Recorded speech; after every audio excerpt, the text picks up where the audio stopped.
welcome back to the Striha Sports Podcast. I'm your host, Parker Striha, and on today's episode, we are going to be discussing 10 NBA players that I believe could be traded this offseason. I'm by no means professional, but I do love talking about sports, so thank you for joining me. So I just recently did a video on 10 NBA players I believe are untouchable. To go along with that, I wanted to make a video on 10 players I believe will be traded this offseason, if not the following one. So starting off, like with the last one, these players are in no particular order, and in any order, I just kind of put them in a list 1 to 10. So starting off at number 1, I have Zion Williamson, a power forward for the New Orleans Pelicans. The former number 1 overall pick from Duke has been extremely disappointing with the Pelicans. He's only played, I believe, a third, if less than that, of the games he's been eligible to play in since coming into the league. It seems like it's one injury after another with him, and I hate to see it because I don't want to see a guy like Zion be labeled as a bust, and I don't want to see him become a bust. But in the eyes of a lot of people, that's what it's looking like right now. I mean, that's really all there is to it. He has been extremely disappointing since coming into the league. There's been questions about his weight. There's been questions about if he wants to be in New Orleans, and I hope he can heal up from all of his injuries and prove everyone wrong with his weight and all the questions about him, because I want to see him produce. I hate when guys come into the league and are super high picks or even super low picks and are considered busts, but I'd love to see Zion come back healthy, and even if it's not with New Orleans, I want to see him come back healthy and take the league by storm.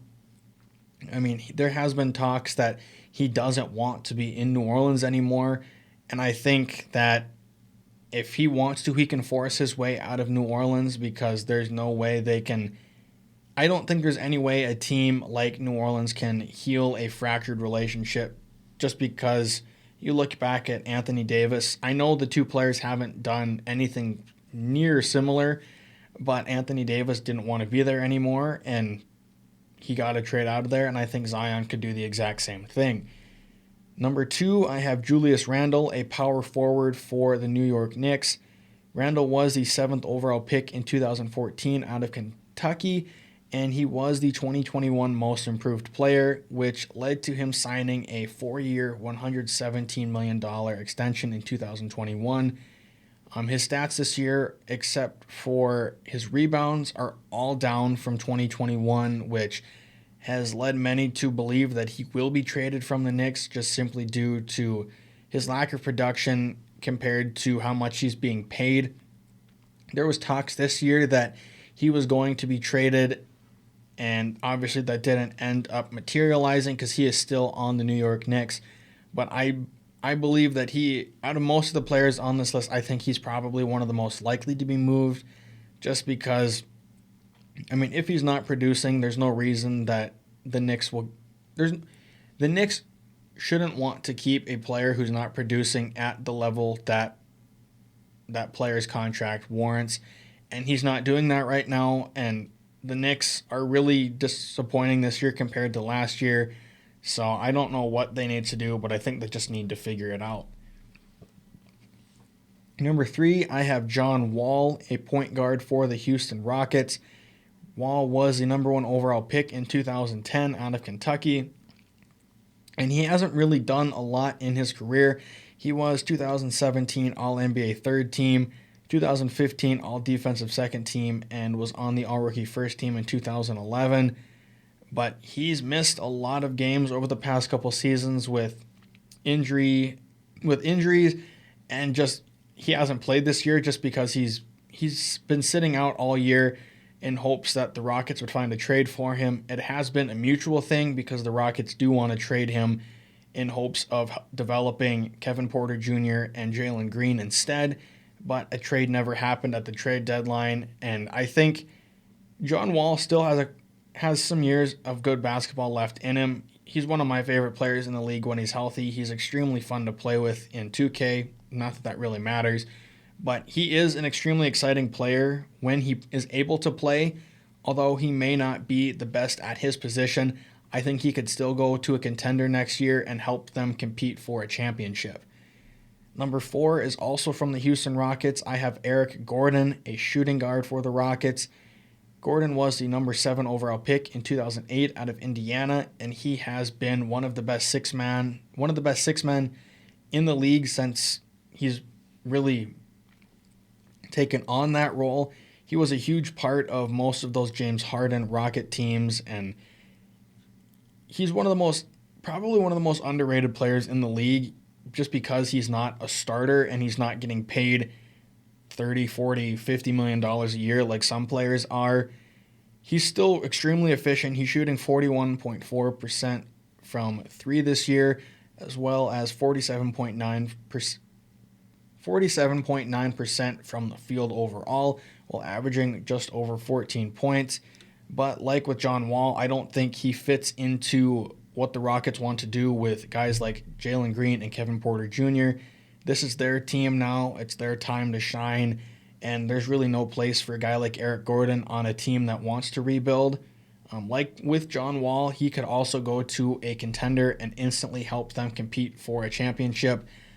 I don't really know what a lot of teams would expect him to do. He'd probably still keep that 6-man role, if not maybe jump or go back to a 7th or 8th man, but he could still be extremely solid for a lot of championship level teams, like a guy like Danny Green has been for the past couple of years. At number 5, I have Jeremy Grant, a small forward for the Detroit Pistons. Grant was the number 39 overall pick in 2014 out of Syracuse. He was never really that great for the Oklahoma City Thunder, and then he did go to the Denver Nuggets, and he played well enough to get a big deal with the Detroit Pistons, but he has came out and said that he wants a larger role on another team, and I don't know where he's going to get that, because on the Pistons right now, he is one of the best players that team has, and if he wants to go to a better team that's a contender, he's not going to be the number 1 guy. He's probably not even going to be the number 2 guy, because a lot of those championship level teams already have their top 2 or top 3 guys, and I don't think Jeremy Grant is good enough to warrant being a number one player on a championship level team. So I think, while I don't think he'll be on the Pistons next year, just because there's no reason to keep him if he doesn't want to be there, and they should just try to get whatever value they can for him, just so they can bring in players to help the development of guys like Killian Hayes and number 1 overall pick I believe he was number 1 overall pick Cade Cunningham. I don't know. I just don't think I don't think his play warrants the money that he wants, let alone the role he wants on another team. Number 6, I have John Collins, a power forward for the Atlanta Hawks. Collins was the number 19 overall pick in 2017 out of Wake Forest. He did win the slam dunk contest a couple years ago, I believe, and he was on the 2018 All-Rookie second team. He is in the first year of a 5-year, $125 million contract that he earned from the Atlanta Hawks. I don't think he's one of the best players in the league, but he's definitely a very solid player. He is one of the best players on the Hawks, and I don't think that can really be questioned. But this year he was rumored to be traded. I think the Celtics were a big team in play for him, along with maybe the Timberwolves. And I've heard talks that the Hawks would be willing to trade him or really anyone else on their team other than Trae Young and Clint Capella, which, I don't blame them. Obviously, Trae Young is one of the best point guards in the league, but I'm kind of surprised that they would choose Clint Capella over John Collins simply due to what John Collins brings to a team. I think he's more valuable, or he should be more valuable to a team than a guy like Clint Capella, just because of his scoring ability and his athleticism that I don't think Clint Capella currently has or will develop, because I don't really think you can develop a skill like athleticism. That's just something you're kind of born with. But I think he'll get traded. He's still only 24 years old, and there's a lot of teams that would be willing to give up something to bring in a 24-year-old who is only making $25 million a year, when a lot of players in the league are making more than him but are producing a lot less. Number 7, I have Anthony Davis, a power forward for the Los Angeles Lakers. He was the number 1 overall pick in 2012 out of Kentucky, and his resume is honestly probably the most impressive out of most people on this list. 4-time All-NBA First Team, 2020 champion, 2-time All-Defensive First Team, 2-time All-Defensive Second Team, 2017 All-Star MVP, and he was on the 2013 All-Rookie First Team. Davis has been regarded since he came into the league as one of the best big men in the entire league, and when the Lakers traded for him, it was a massive deal, and then they ended up winning a championship. But since then, he has really not been that great for them. He's missed a lot of games due to injuries, and just this year, I believe he was injured, came back, and immediately got injured again. So the Lakers are just bad this year, and unless they can make a massive move to instantly improve that team next year, I think whether he wants to or I can see Anthony Davis trying to force his way out of LA to go to a team where he can be the number 1 guy, or to a team that he can have another shot at a championship, because I just don't know if this current Lakers team can really get it done. But this year in the games he has played, he's been averaging almost a double-double with 23.1 points and 9.7 rebounds to go along with 2.3 blocks and 1.2 steals. He's still one of the best defensive players in the league when he plays, but his availability is seriously in question every year. I hope he can come back healthy and take the league over again, because I think when healthy, he is easily one of the best big men in the league, along with guys like Nikola Jokic, Joel Embiid, and Giannis. But it will be interesting to see how he and the team handle the situation going into next year. Number 8, I have Kevin Love, a power forward for the Cleveland Cavaliers. He was the number 5 overall pick in 2008 out of UCLA. He is a 2-time All-NBA Second Team, 2011 Most Improved Player, a 2016 champion, and a 2009 All-Rookie Second Team. He really hasn't been putting up great stats for the Cavaliers. I don't know if it's due to his age or just how much they're using him, but his play has not warranted the 4-year, $120 million contract that he is currently on. That's a lot of money for not a lot of production. And with the Cavs looking to go younger and not really rebuild, because they definitely already have some really good young pieces on that team, I don't think Kevin Love fits on that team anymore. I think guys like John Wall and Eric Gordon, he could be traded to a contender, or he can be bought out and go to a contender and can instantly improve that team and help them compete for a championship. I don't know how many more years he has left in the league, but I think you could definitely, if you're a good organization, I think you could definitely squeeze out a couple more good years of production from Kevin Love, who was once regarded as probably the best rebounder in the league when he was with the Timberwolves. And who knows, maybe he'll somehow find his way back to the Timberwolves and help them in a playoff push this year or even next year. And as I'm recording this, last night he was postered by LeBron James, so not that it really matters, just wanted to point it out because that's the last news I really have on Kevin Love. Number 9 is also from the Cleveland Cavaliers. I have Colin Sexton, a point guard for the Cavaliers. Sexton was the number 8 overall pick in 2018 out of Alabama, and he's still only 23 years old. He was on the 2019 All-Rookie Second Team, and when healthy, he is not one of the best guards in the league, but he is definitely a really solid guard, and I can see why the Cavaliers took him at number 8. He's a really, really good defensive point guard that not a lot of teams have, but he wants a lot of money in his next contract, and I don't think the Cavaliers are going to be willing to pay him, especially when they have a guy like Darius Garland who has outplayed Colin Sexton since he came into the league, and I think they have Ricky Rubio still. They have Rajon Rondo.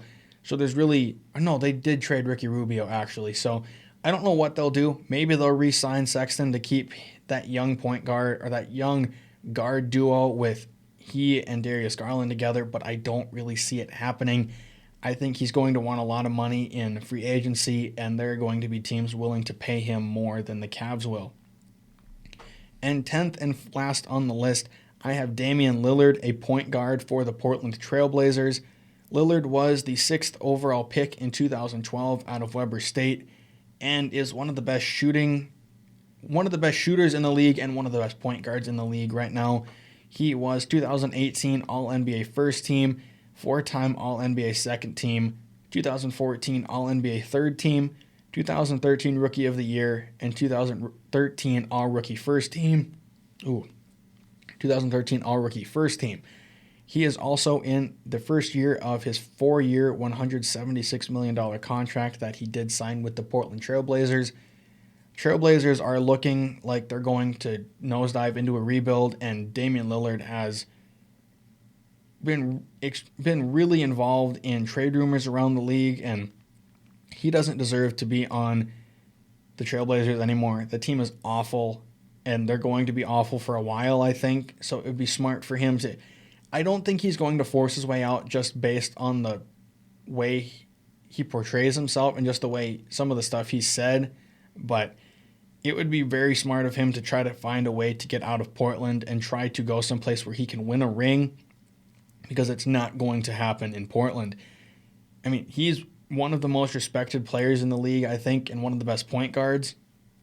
So he could instantly go to a contending team and be a number 2, number 3 guy behind whatever player they have available.